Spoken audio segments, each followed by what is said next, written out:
দেশের প্রত্যেক মানুষকে তার নিজস্ব রীতি অনুযায়ী বাংলা নববর্ষ উদযাপনের আহ্বান জানিয়েছেন অন্তর্বর্তী সরকারের প্রধান উপদেষ্টা অধ্যাপক ডক্টর মোহাম্মদ ইউনূস। বলেছেন, নানা ধর্ম বর্ণ রীতিনীতির মধ্যেও বাংলাদেশের সবাই এক পরিবার। রাজধানীর আন্তর্জাতিক বৌদ্ধ বিহারে সম্প্রীতি ভবনের ভিত্তিপ্রস্তর উন্মোচন করে একথা বলেন তিনি।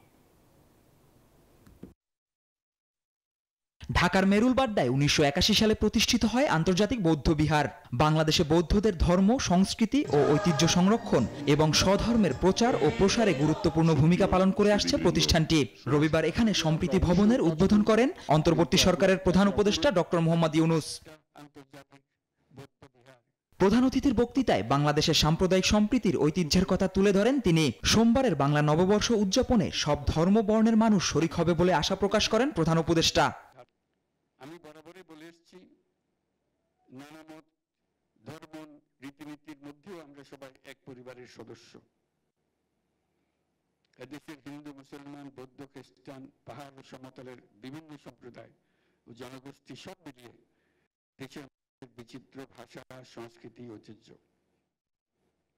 আগামীকাল পহেলা বৈশাখ আমাদের এই সম্প্রীতির অন্যতম প্রতীক।